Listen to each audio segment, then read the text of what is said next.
was a tough thing, you know. It was a tough. I couldn't decide whether I wanted to be part of the class or, you know, be in charge of the class.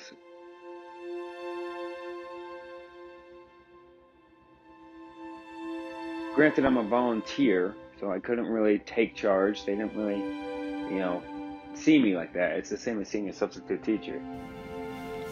Okay, I don't know where to begin. I had fun. I had a lot of fun. I can't deny that. It's fun working with kids. You know, kids are kids. They like to go out, they like to play, they like to do things that, kind of test the mind. I wish I could have had more time there to, get to know who these kids were and what they were about. But, you really don't get that option. You get to see that, as much as the kids may seem different, they're kind of all very similar. In Chapter 7 of the Cross-Cultural Psychology book, Critical Thinking and Contemporary Applications, under the Victory and Harmony Achievement motion, there's a sentence that describes the need for achievement. The need for achievement is a social need that directs people to constantly strive for excellence and success, influence, and accomplishment. Kids, they want to fit in, so they'll do what they can to fit in. The first day I was there, the kids wore me out within 15 minutes because they just wanted to run and they wanted to beat me, and I was fast, so kids they kept wanting to race one after another and after another, and they're kids, so they don't understand adults get tired. Even though I'm barely an adult, but that's besides the point. They don't understand adults get tired. I told them I was in track and cross country, but that was years ago. They all felt proud when they did, and then when they didn't, they wanted to go again. And they wanted to keep trying. Those were generally the good kids. The kids who gave up, though. The kids who stopped. The kids who thought they couldn't do any better. Those are the ones who, they stopped. They just didn't care. And you get to play tug of war. They still have a bit of sexism in them.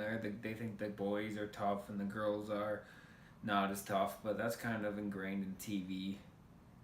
But you play tug of war with them, and it'd be the entire class against you, and they'd be having a blast. And you'd be having a blast because you're going against like 30 people. Yeah, they're strong. Kids in a bunch are strong. But, the thing that I learned the most was if you don't let yourself have fun with it, then you're just going to be miserable.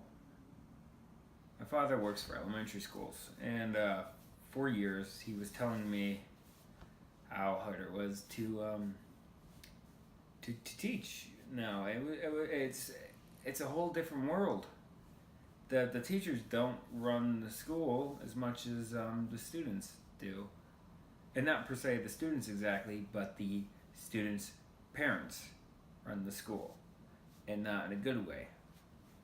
In the book, Cross-Cultural Psychology again, the chapter 10, Perception, Cognition, and Interaction, on page 295, there's a saying, if a person tends to take credit for personal success and avoid responsibility for failure, the person displays a self-centered bias.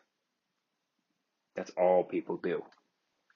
Kids, parents, they don't like to accept that their failures are part of who they are, which we know.